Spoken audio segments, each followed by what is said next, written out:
지난달 서대문구가 연세로 차 없는 거리를 해제했지만 대중교통 전용지구는 그대로 유지하면서 일반 차량은 통행이 불가한 상황입니다. 이에 서대문구는 일반 차량 통행이 가능하도록 대중교통 전용지구 해제를 추진 중인데요. 이를 두고 찬반 논란이 계속된 가운데 양측의 의견을 들어보는 토론회가 열렸습니다. 보도에 조성엽 기자입니다.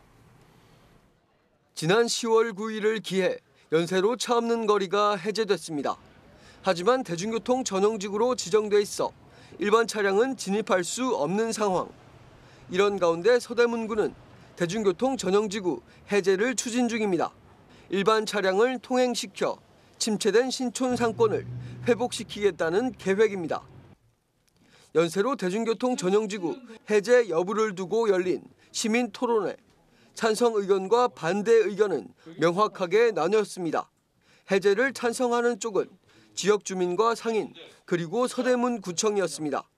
지역 상인들은 수십 년간 장사를 하던 사람들이 상권 침체를 못 견디고 떠나고 있다며 생존권과 직결된 문제인 만큼 변화를 시도해야 할 때라고 강조했습니다.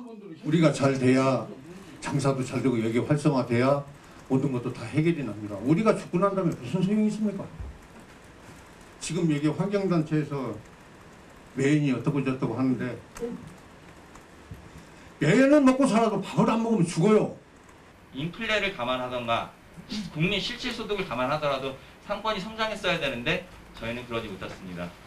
토론회에 참석한 이성환 서대문구청장은 최근 서울시가 시의회 회의에 참석해 연세로 점포당 평균 14%의 매출이 올랐다고 발언한 것에 대해 해당 자료는 2018년에 만들어진 것으로 현재 상황에선 의미가 없다고 말했습니다.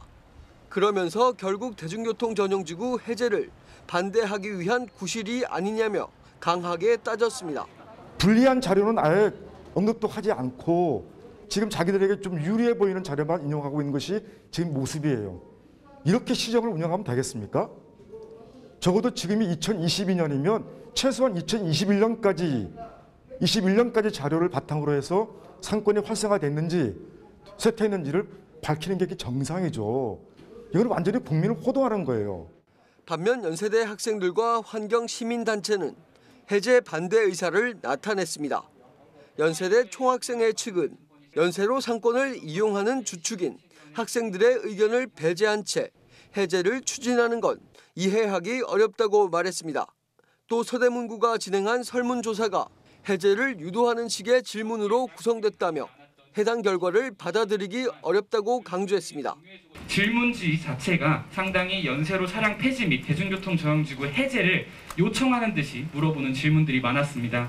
따라서 저희 연세대학교와 총학생회 비상대책위원회 측에서는 이를 약간 받아들이기 어려웠습니다. 환경시민단체 측은 프랑스 등도 도심의 자동차 통행을 금지시키고 보행자 구역이나 자전거 도로로 전환하고 있다며 시대에 역행하는 정책이라 비판했습니다. 연세로를 방문하는 사람들은 연세로에 차량이 진입을 하지 못한다는 걸 알고 있기 때문에 차량을 이용하지 않고 대중교통을 이용해서 연세로를 방문하니까 좀 실질적으로 차량 이용이 줄어드는 효과를 볼 수 있습니다. 이런 가운데 서울시는 대중교통 전용지구를 해제할 경우에 교통수요 분석 자료를 공개했습니다. 이에 따르면 일반 차량 통행으로 인해 신촌 로터리에서 연세로 교차로 방향 통행 속도는 평일 90%가 감소해 평균 시속 1.4km가 될 것으로 나타났습니다. 즉 우회적으로 대중교통 전용지구 해제에 대해 반대 의사를 표현한 것. 일반 차량이 들어갈 경우 보시면 하행차로는 큰 문제가 없지만 하행차로는 크게 통행 속도라든지 정체가 발생할 것으로 예상이 되고요.